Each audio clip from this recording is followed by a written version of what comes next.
Most people fear cancer after the diagnosis, but the real danger often begins years earlier, in quiet habits, hidden infections, and exposures you may never suspect. It may be in the drink poured every night because it feels normal. It may be in the smoke you no longer notice. It may be in a virus that never caused dramatic symptoms. It may be in sunlight, a basement gas, a family pattern, or a screening test that was delayed one more year. And that is what makes cancer risk so frightening. Many people believe it is only about bad luck or genetics. They say, I never smoked. Why did this happen? Or, no one in my family had cancer, so I thought I was safe. But cancer is rarely that simple. It usually develops after years of accumulated pressure on the body's cells. Some of that pressure is outside your control, but some of it is not. So before we talk about fear, I want to talk about power. Because when you understand where cancer risk hides, you can start making smarter decisions today. Stay with me until the end, because I'm going to give you a simple checklist that every adult over 50 should know before the next doctor visit. This is not about panic. This is about seeing the silent risks early enough to do something about them. One of the most overlooked cancer risks is infection. That may sound strange, because most people think of infections as something temporary, like a cold, a fever, or a stomach bug. But certain infections do not simply pass through the body and disappear. Some can stay quietly active, create chronic inflammation, damage tissue repeatedly, and increase the chance that normal cells begin to change over time. A major example is human papillomavirus, or HPV. Most HPV infections clear on their own, but persistent infection with high-risk HPV types can increase the risk of cervical cancer, and it is also linked to cancers of the throat, anus, penis, vagina, and vulva. This is why HPV vaccination, pap testing, and HPV testing are not small details. They are preventive tools. They do not treat cancer that is already present, but they can help prevent some of the pathways that allow certain cancers to develop in the first place. Another major infection-related risk is hepatitis B and hepatitis C. This is an important correction because not every hepatitis virus behaves the same way. Hepatitis A can make people very sick for a short period of time, but it does not usually become a chronic infection. Hepatitis B and hepatitis C are different. When they become chronic, they can inflame the liver for years, contribute to scarring called cirrhosis, and raise the risk of liver cancer. The dangerous part is that a person can carry hepatitis B or C and not feel seriously ill for a long time. The liver is a very quiet organ. It can be under pressure for years before obvious symptoms appear. That is why testing matters, especially for people with risk factors, past blood exposure, past injection, drug use, certain medical procedures, or birth in parts of the world where hepatitis B is more common. There is a vaccine for hepatitis B, and hepatitis C can often be treated very effectively with modern medications. That means this is not just a risk to fear, it is a risk to identify. Then there is H. pylori, a bacterium that can live in the stomach lining. Many people know it as a cause of ulcers, burning stomach pain, bloating, nausea, or recurring indigestion. But long-term H. pylori infection can also be associated with a higher risk of certain stomach cancers. Not everyone with H. pylori develops cancer. In fact, most people do not. But if you have persistent stomach symptoms, a history of ulcers, unexplained iron deficiency, or a family history of stomach cancer, it is worth asking your clinician whether testing makes sense. This is the first lesson. Infection is not always loud. Sometimes it whispers for years, and the smarter response is not to live in fear of every virus or bacterium. It is to use the tools we have: vaccination when appropriate, testing when indicated, treatment when needed, and regular screening before symptoms force the issue. The second group of risks comes from the environment around us. Here, we have to be careful and scientific. Not every radiation claim deserves the same level of concern. The strongest and most practical risks for Americans are not usually the cell phone in your pocket or the power line down the street. The bigger, better established concerns are ultraviolet radiation from the sun and tanning beds, radon gas in homes, and certain occupational exposures. Let's start with ultraviolet light. Many people still treat sun exposure as cosmetic. They think the main consequence is wrinkles or age spots. But UV radiation can damage the DNA inside skin cells. Over time, that damage can contribute to basal cell carcinoma, squamous cell carcinoma, and melanoma, which is the most dangerous form of skin cancer. And this is not only about people who spend all day at the beach. It is about years of driving with sun hitting the same side of the face, gardening without protection, walking the dog at noon, or getting repeated sunburns earlier in life. Tanning beds deserve special attention. A tanning bed is not a safe shortcut to a healthy glow. It exposes the skin to concentrated ultraviolet radiation, and the damage can accumulate. If you used tanning beds when you were younger, that does not mean you are doomed, but it does mean skin checks become more important. A changing mole, a sore that does not heal, a spot that bleeds, or a dark patch with irregular borders should not be ignored. Now, here is a risk many Americans rarely think about: radon. Radon is an invisible, odorless, radioactive gas that can enter homes from the ground, especially through cracks in the foundation, basements, crawl spaces, and lower levels. You cannot smell it, you cannot taste it, you cannot look around a beautiful home and know whether the level is safe.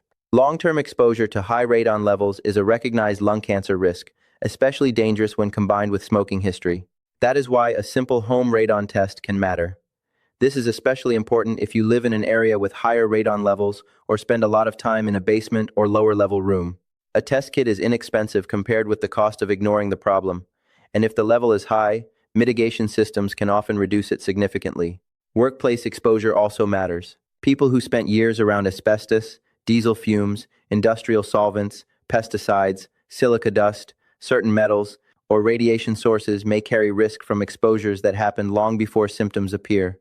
A retired construction worker, mechanic, miner, factory worker, farmer, painter, firefighter, or military veteran may not think of those years as part of their medical story, but your doctor should know about them. The body remembers what the calendar forgets. The third group is the one most people recognize, but also the one many people underestimate: lifestyle chemicals. This includes tobacco, alcohol, processed meats, charred foods, mold toxins, and broader eating patterns that keep the body under metabolic stress. Tobacco is still one of the clearest cancer risks we know, and it is not only about lung cancer. Smoking and tobacco exposure can raise the risk of cancers of the mouth, throat, esophagus, bladder, pancreas, kidney, stomach, cervix, liver, colon, rectum, and more. The smoke carries carcinogens into the lungs, but those chemicals do not politely stay in one place. They enter the bloodstream, affect tissues throughout the body, and expose cells to repeated injury. And if you stopped smoking years ago, that is still a victory. Risk usually declines after quitting, and the body begins repairing in many ways. But past smoking history is still important for screening decisions, especially lung cancer screening. So do not hide it from your doctor out of embarrassment. Your doctor is not there to judge your past. Your doctor needs the truth to protect your future. Alcohol is another one that many people resist hearing about, because in American culture, alcohol often looks normal. A beer during the game, wine with dinner, whiskey before bed, a cocktail to unwind. But alcohol is not harmless to cancer biology. Alcohol can be converted into acetaldehyde, a toxic compound that can damage DNA. It can also affect hormone levels, especially estrogen, and it can worsen inflammation and liver injury over time. Alcohol is linked with increased risk of several cancers, including cancers of the mouth, throat, esophagus, liver, breast, and colon. This does not mean one drink guarantees cancer. That is not how risk works, but it does mean the nightly habit deserves honesty. If alcohol is becoming automatic, if it is used for sleep, stress, loneliness, or pain, it may be doing more than relaxing you. It may be quietly adding pressure to the body. Then we come to food, and this is where people often become defensive. Food is emotional, food is cultural, food is comfort, but cancer risk is not only hiding in cigarettes. Sometimes it hides in the normal American plate: bacon at breakfast, deli meat at lunch, grilled meat at dinner, and alcohol at night. Processed meats such as bacon, sausage, hot dogs, ham, salami, pepperoni, and many deli meats are a concern because of the way they are preserved, smoked, cured, or treated with nitrates and nitrites. These foods are especially linked in research with colorectal cancer risk.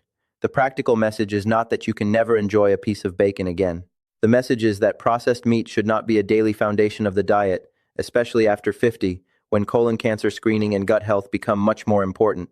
Red meat also needs a balanced discussion.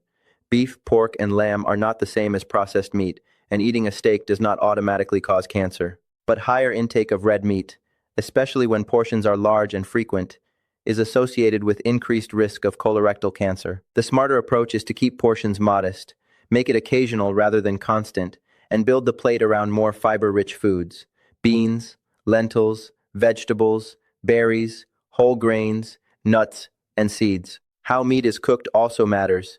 When meat is grilled, fried, or broiled at very high heat, especially until it becomes blackened or charred, compounds can form that may damage DNA. Many people love the burnt edges because they taste smoky and intense. But the charred portion is not the part you want to treat as a health food. If you grill, avoid burning the meat, flip it more often, use marinades, cook at lower temperatures when possible, trim off blackened sections, and pair the meal with cruciferous vegetables like broccoli, cabbage, Brussels sprouts, or arugula. Moldy foods are another quiet risk. Certain molds can produce aflatoxins, especially in improperly stored grains, corn, peanuts, and some nuts. Aflatoxin exposure is linked with liver cancer risk, particularly when combined with hepatitis infection. In the United States, food safety systems reduce this risk, but the basic rule still applies at home. If nuts, grains, or stored foods smell musty, look moldy, or have been sitting in damp conditions, do not try to rescue them by cutting around the problem. Throw them out. And finally, there is the broader issue of ultra-processed eating patterns. This is not about one cookie or one frozen meal.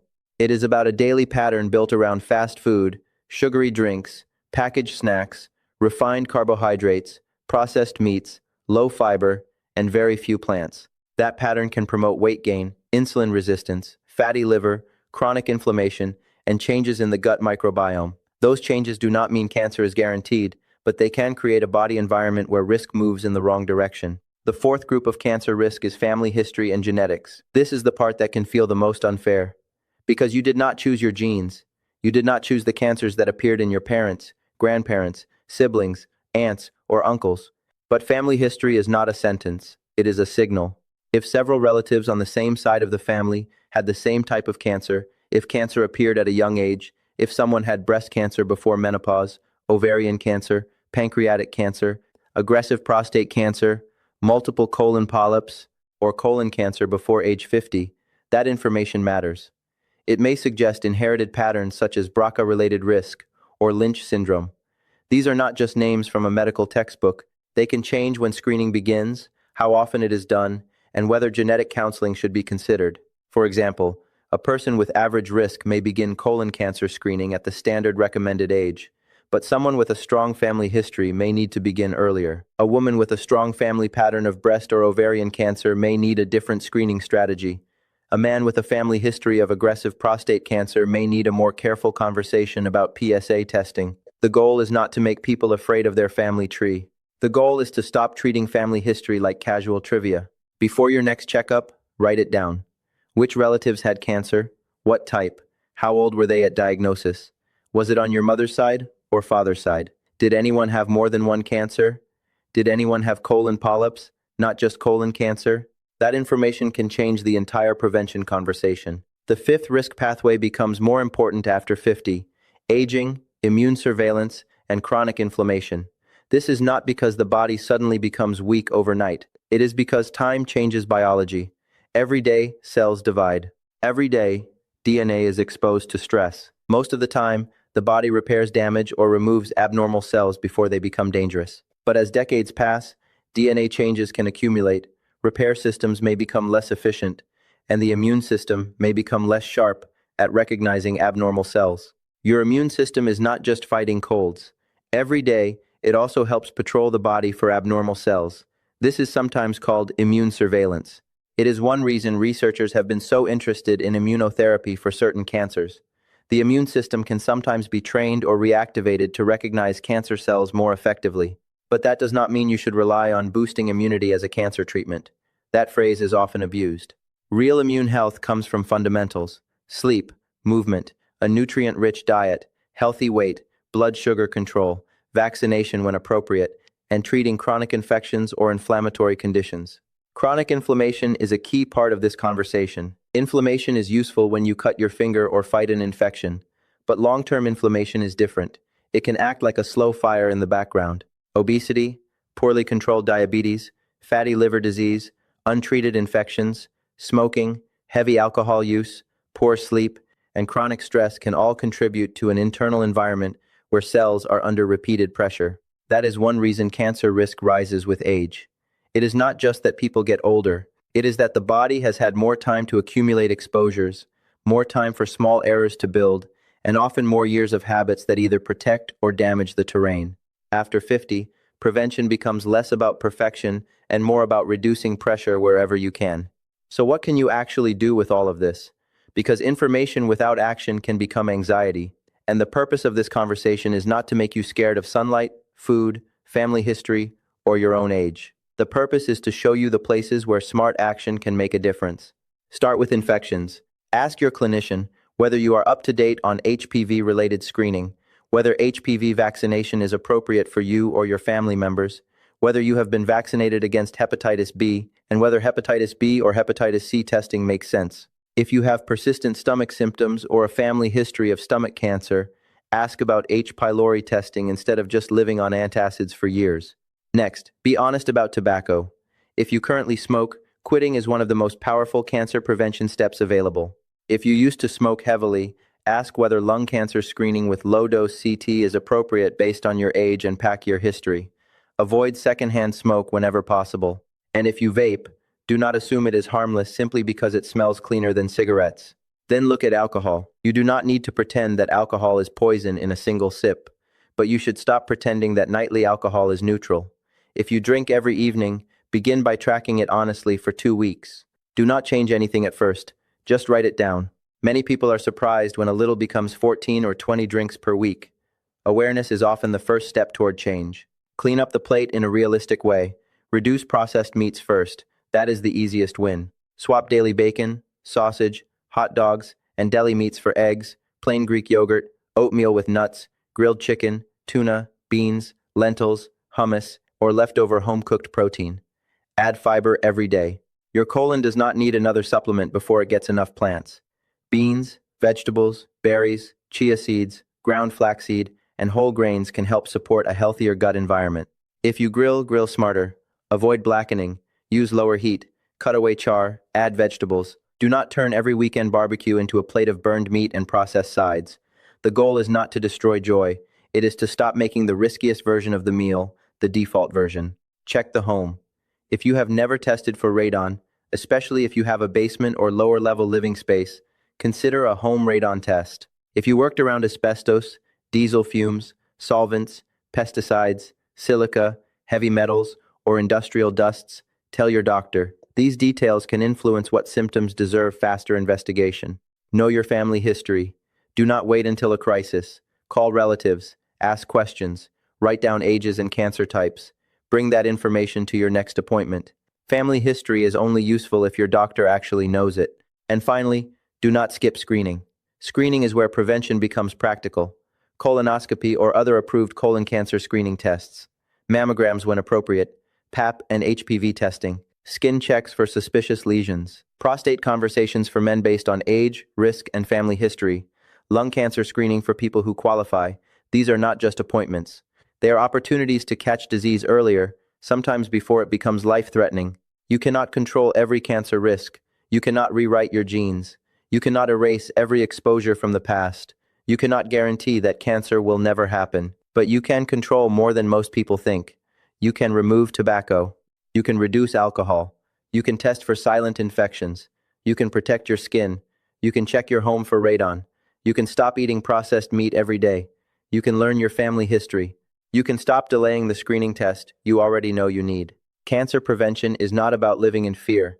It is about knowing where the risk hides and removing as many silent triggers as you can before they become a problem. It is about respecting your body enough to ask better questions. It is about realizing that small decisions repeated for years can either increase pressure on your cells or reduce it. And if you are over 50, this message is especially important. Your goal is not just to live longer, it is to stay independent, clear-minded, mobile, energetic, and present for the people who love you. Prevention is not glamorous. It is often quiet.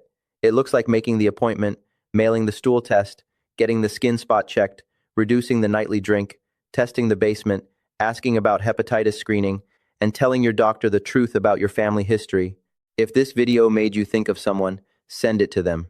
Not to scare them, but to help them ask the question that could matter. Which cancer risks can I actually do something about? And before your next doctor visit, write down 3 things: your family cancer history, your screening history, and one habit you are ready to change. Because sometimes, one honest conversation and one timely test can change the direction of a life.